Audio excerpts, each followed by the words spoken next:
తెలంగాణ రాష్ట్ర ప్రభుత్వ ఆధ్వర్యంలో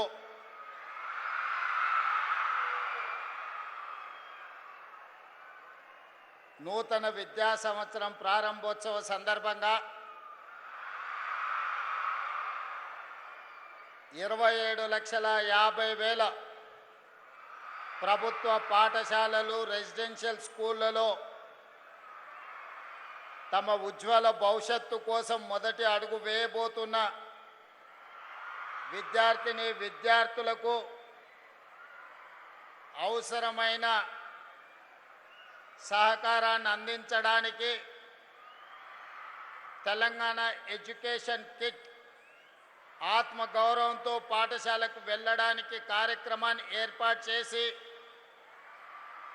అదేవిధంగా ఈనాడు యువత పట్ల డ్రగ్స్ మహమ్మారి యువత భవిష్యత్తును నాశనం చేస్తున్న సందర్భంలో మనందరికీ ఆదర్శంగా నిలబడడానికి వారి సుదీర్ఘమైన అనుభవాన్ని మనతో పంచుకొని తెలంగాణ రాష్ట్రాన్ని దేశంలోనే నెంబర్ 1గా నిలబెట్టడానికి విచ్చేసిన తెలంగాణ రాష్ట్ర గవర్నర్ శ్రీ శివప్రతాప్ శుక్లా గారికి స్వాగతం పలుకుతూ విద్యార్థులందరినీ నిలబడి గవర్నర్ గారికి పెద్ద ఎత్తున చప్పట్లతో స్వాగతం పలకాల్సిందిగా విజ్ఞప్తి చేస్తున్నా.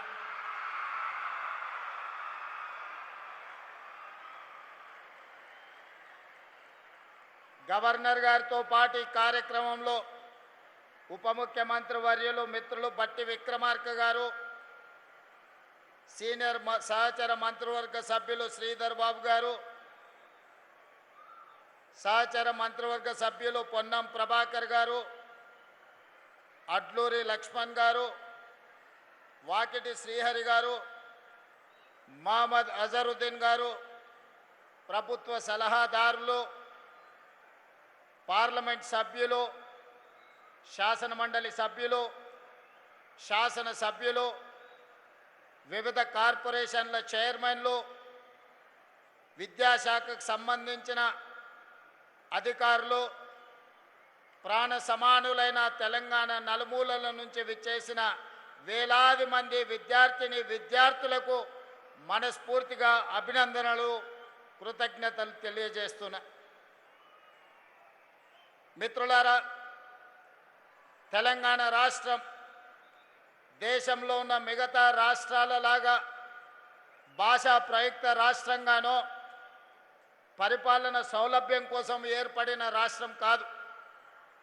తెలంగాణ రాష్ట్రము 60 సంవత్సరాల సుదీర్ఘ పోరాటం, వందలాది మంది విద్యార్థుల ఆత్మ బలిదానాలతో 60 సంవత్సరాలు తమ పోరాటాన్ని, తమ కలలను సాకారం చేసుకోవడానికి లక్షలాది మంది విద్యార్థులు ఉద్యమ బాటన పట్టి తమ ఉజ్వల భవిష్యత్తునే కాదు ఉద్యోగ ఉపాధి అవకాశాలను వదులుకొని కన్న తల్లిదండ్రులను దుఃఖ సాగరంలో ముంచేసి నూనూగు మీసాల యువకులు ఎంతో మంది ఆత్మ బలిదానాలు చేసుకుంటే ఈ తెలంగాణ రాష్ట్రం ఏర్పడ్డది.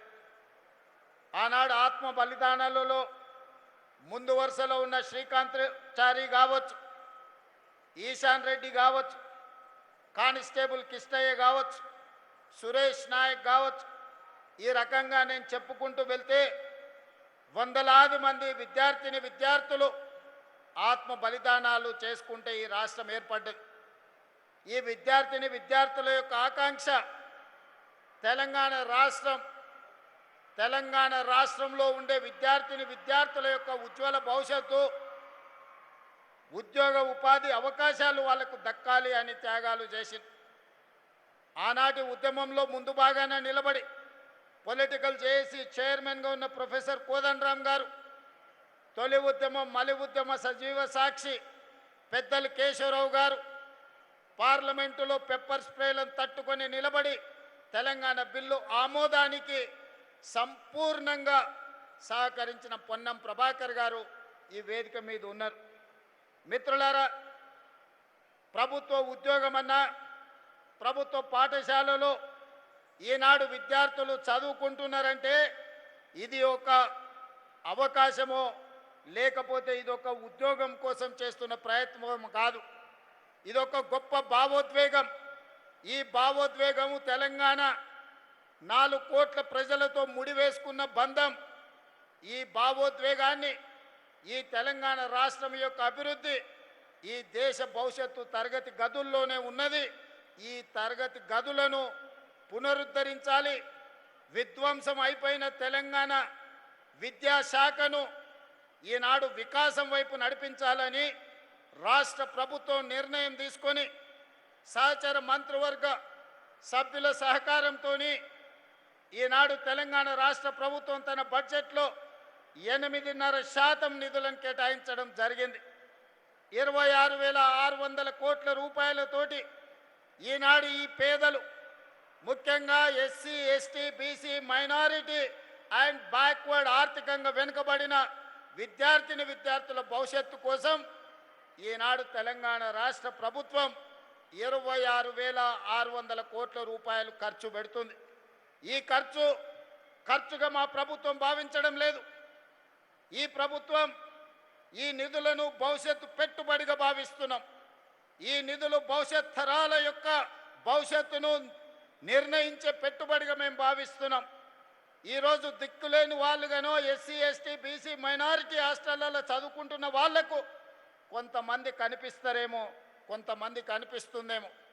నాకు, నా సహచర మంత్రివర్గ సభ్యులకు రేపటి భవిష్యత్తుకు వీళ్ళే దిక్సూచులు. రేపటి భవిష్యత్తును, బలమైన ఆర్థిక పునాదులను నిర్మించే తెలంగాణ భవిష్యత్తు ఈ తరగతి గదుల్లోనే ఉంది, ఈ సోషల్ వెల్ఫేర్ హాస్టళ్లలోనే ఉంది అని సంపూర్ణంగా విశ్వసించి 10 సంవత్సరాలు మీ డైట్ ఛార్జెస్ పెంచలేదు. మేము వచ్చిన ఎంబడే 40% డైట్ ఛార్జెస్ పెంచినాం. 16 సంవత్సరాలు కాస్మెటిక్ ఛార్జెస్ పెంచలేదు.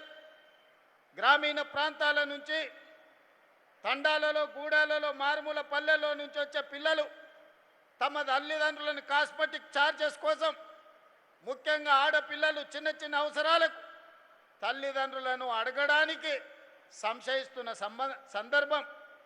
రాష్ట్ర ప్రభుత్వం ఇవ్వవలసిన కాస్మెటిక్ ఛార్జెస్ ఇవ్వకపోవడం, ఇచ్చినవి కూడా అరాకొర ఉండడం వల్ల పాపం మా ఆడపిల్లలు చాలా ఇబ్బందికి లోనైంది.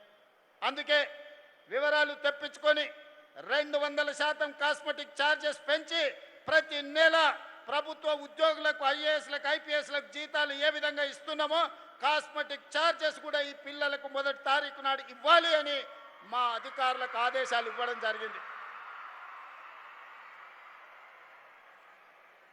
ఇవాళ మిత్రులారా, తెలంగాణ రాష్ట్రం 12 సంవత్సరాలు పూర్తి చేసుకున్నది.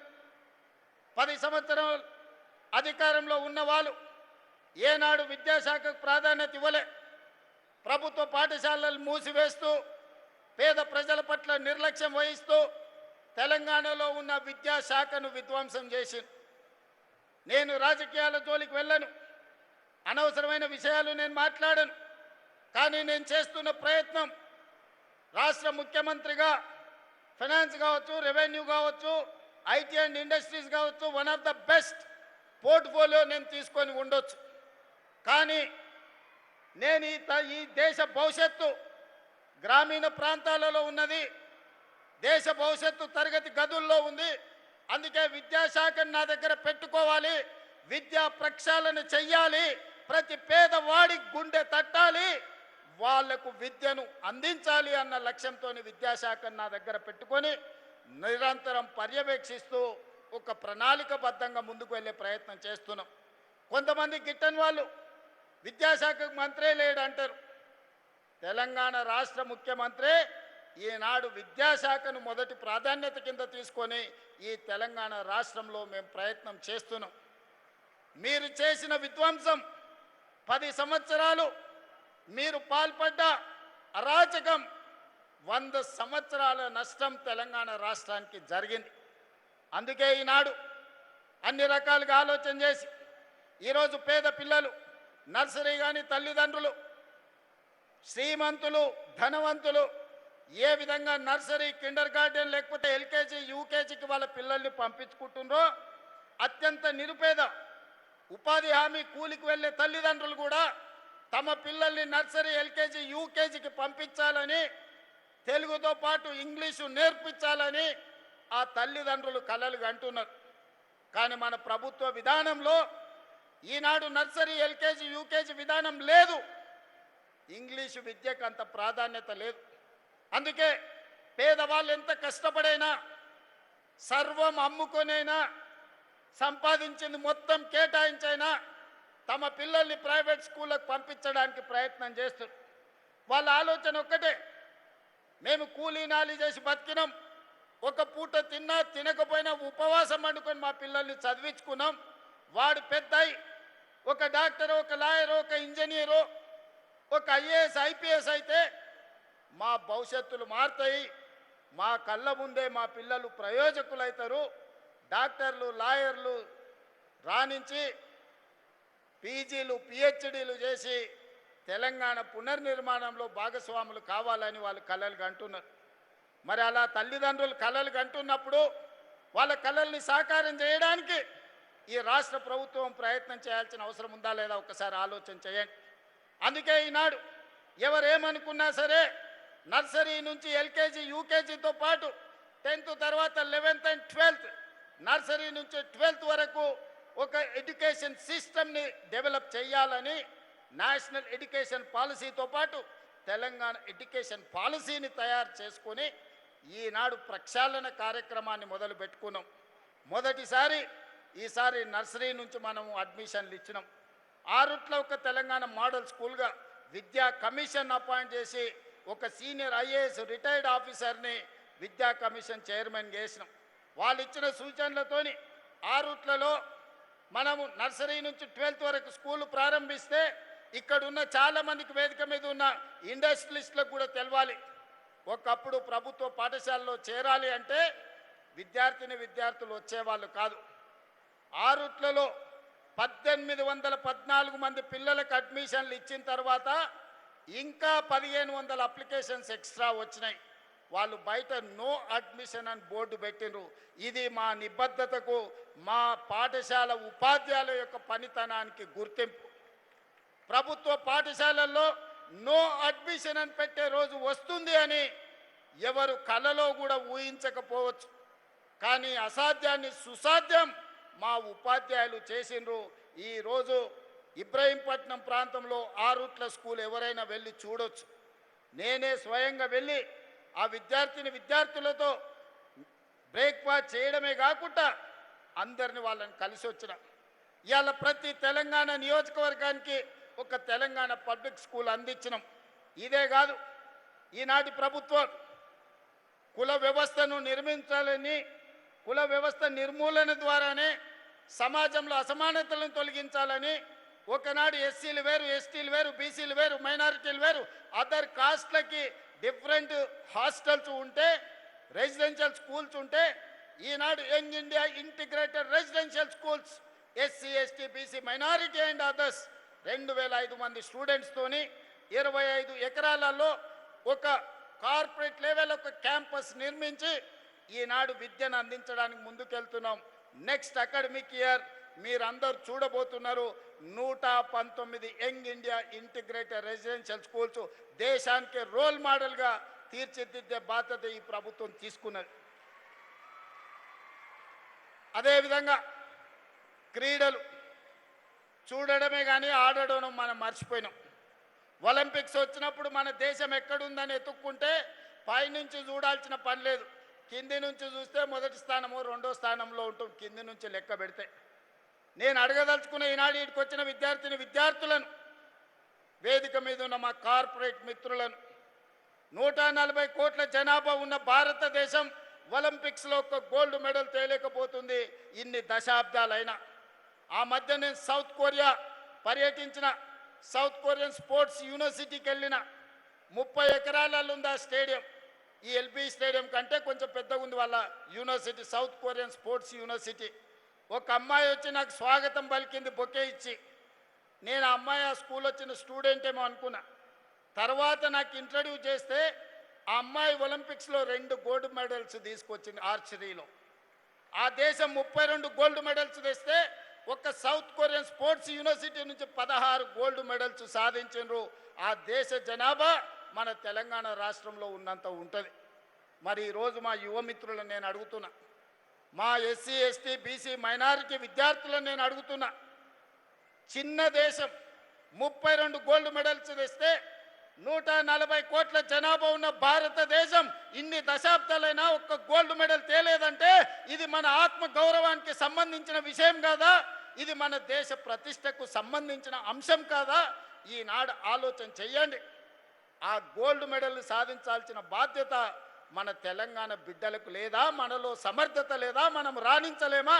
ఎక్కడ లోపం ఉన్నది అంటే పాలకులలో లోపం ఉన్నది.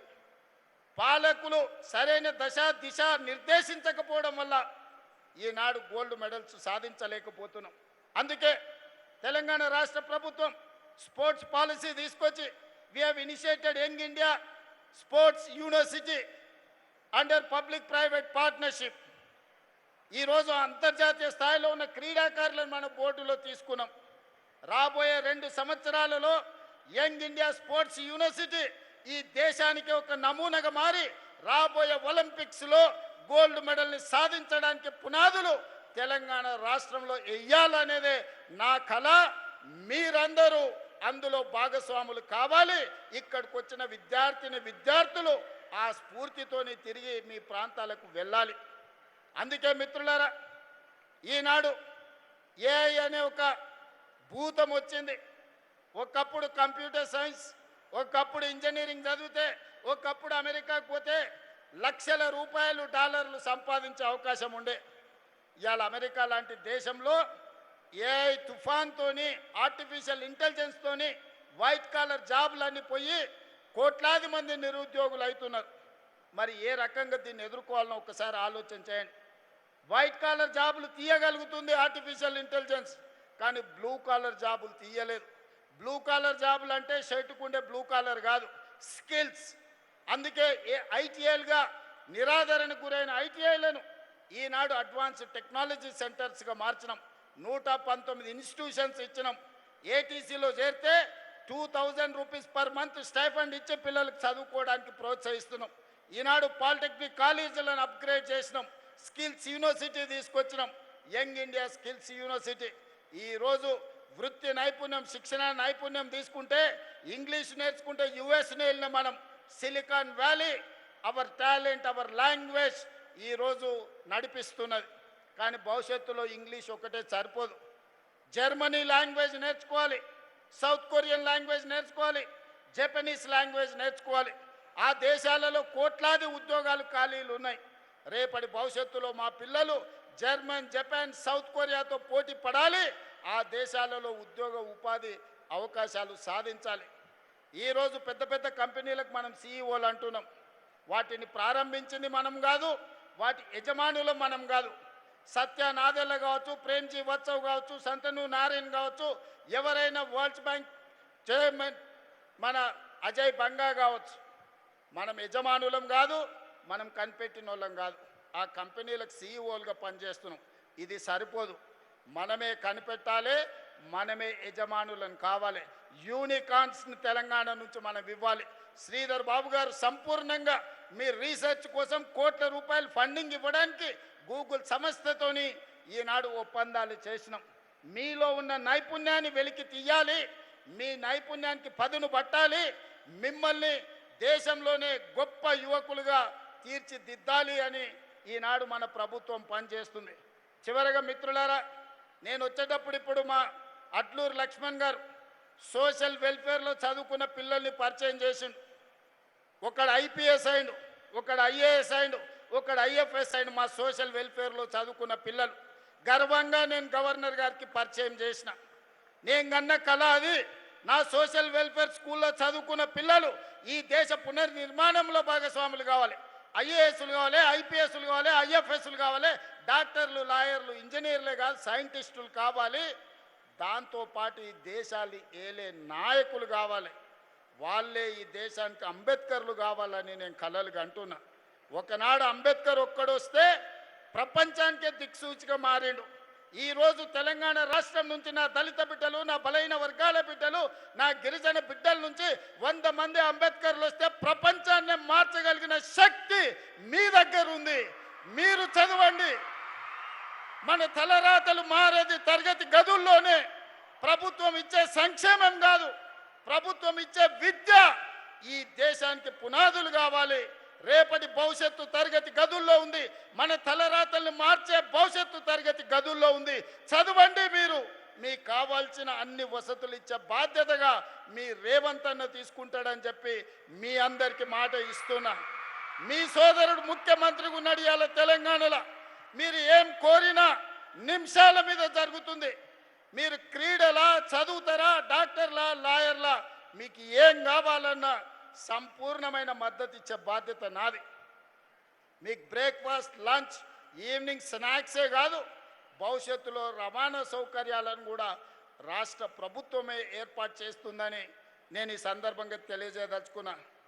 शुक्ला जी, बहुत आभारी हूँ, तहे दिल से आपको धन्यवाद कहना चाहता हूँ 4 करोड़ तेलंगाना जनता के तरफ से, क्योंकि इतना महत्वपूर्ण इस सम्मेलन में आप आए, हम मदद मिले, हमारे बच्चों को आशीर्वाद मिला। आप जो आशीर्वाद दिए, आप जो उम्मीद दिलवाए हमारे जाति को, हम हमेशा याद रखेंगे।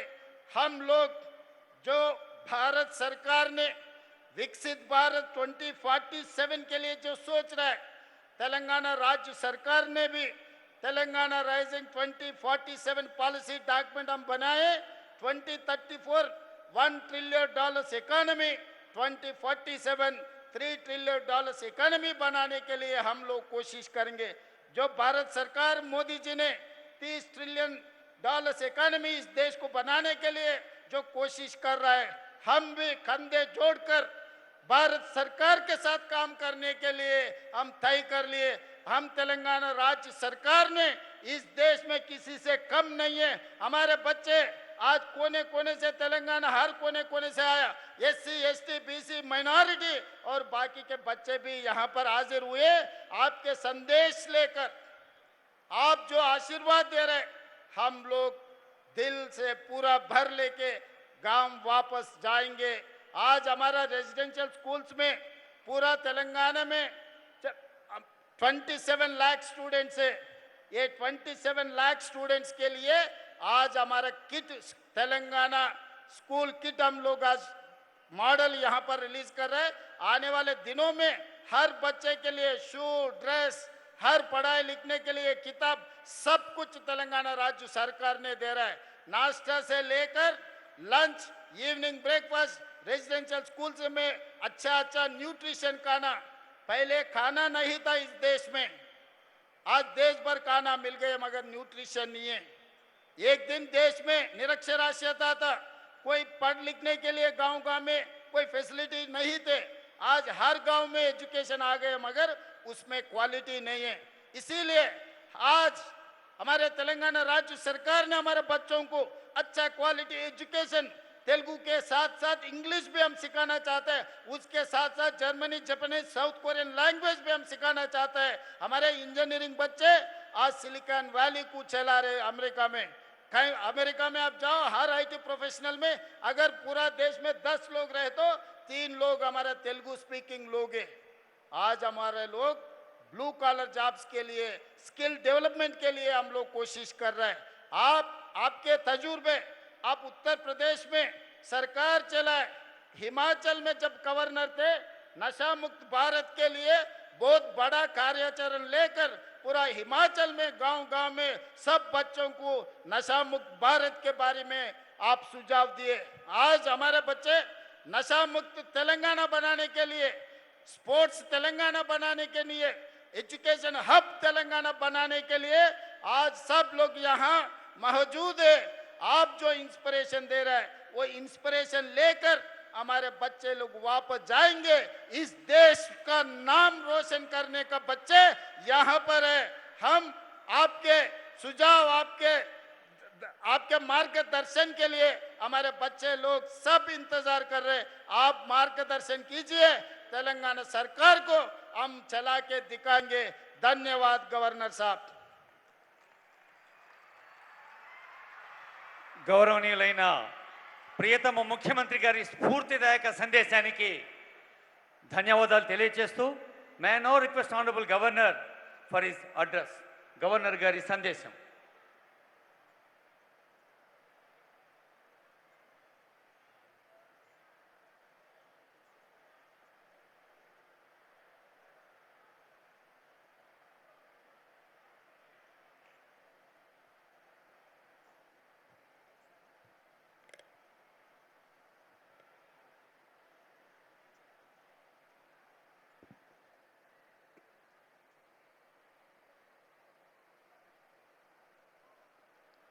तेलंगाना प्रदेश के माननीय मुख्यमंत्री श्री ए रेवंत रेड्डी जी, तेलंगाना के माननीय उप मुख्यमंत्री श्री मल्लू भट्टी विक्रमार्क जी, तेलंगाना सरकार के सभी सम्मानित मंत्रीगण, सभी जनप्रतिनिधिगण, वरिष्ठ अधिकारीगण, राष्ट्र निर्माता शिक्षकगण, प्रबुद्ध अभिभावकगण, मेरे अत्यंत प्रिय और ऊर्जावान छात्र छात्राओं, आप सभी को मैं अपना नमस्कार देता हूं।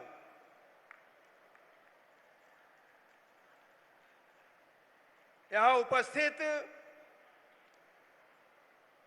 मीडिया के जुड़े हुए मेरे मित्रों,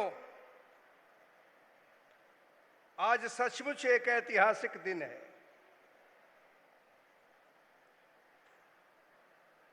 एलबी स्टेडियम में नए शैक्षणिक क्षेत्र का पुनरारंभ, छात्र किट वितरण और सबसे बड़ी महत्वपूर्ण बात यह है कि नशा मुक्त तेलंगाना शपथ के इस पावन त्रिवेणी संगम में उपस्थित होकर के मेरे साथ आप सभी लोग भी प्रसन्नता का अनुभव कर रहे होंगे। आज केवल विद्यालय खोलने का, उसके द्वार खोलने का उत्सव नहीं है, बल्कि जो मुख्यमंत्री अभी बोल करके गए हैं, हमारे बच्चों के उज्जवल भविष्य और राष्ट्र निर्माण के लिए एक नए अध्याय का शंखनाद हुआ है।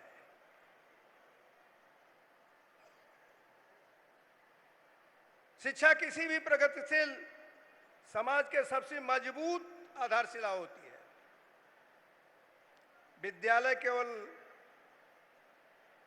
अक्षरों का ज्ञान प्राप्त करने का स्थान नहीं है, बल्कि ये पवित्र केंद्र है जहां चरित्र, अनुशासन, मानवीय संस्कार और राष्ट्रीय चेतना का निर्माण होता है। एजुकेशन सिर्फ क्लासरूम तक ही सीमित नहीं रहना चाहिए। स्टूडेंट को lab, factory, research centre, startup और वर्क प्लेस पर सीखना भी चाहिए। मुझे अत्यंत प्रसन्नता हुई है जब मुख्यमंत्री ने इस बात को कहा, आईटी स्टूडेंट के लिए 2000 रुपये पर मंथ देंगे। 119 एडवांस टेक्नोलॉजी सेंटर को एस्टेब्लिश करेंगे। ये विद्यार्थियों के लिए किया जाना चाहिए। किसी भी लोकप्रिय सरकार की यह प्राथमिकता होती है। और सबसे बड़ी बात तो यह है कि जब भी विधानसभा में एक गवर्नर के रूप में हम जाकर के विधानसभा को संबोधित करते हैं तो उस समय एक ही शब्द रहता है, माय गवर्नमेंट, मेरी सरकार। आज मैं इस भरे मंच से इस बात को कहना चाहूंगा, सरकार जब भी अच्छे काम करेगी, गवर्नर उसके साथ खड़ा रहेंगे। कहीं गलत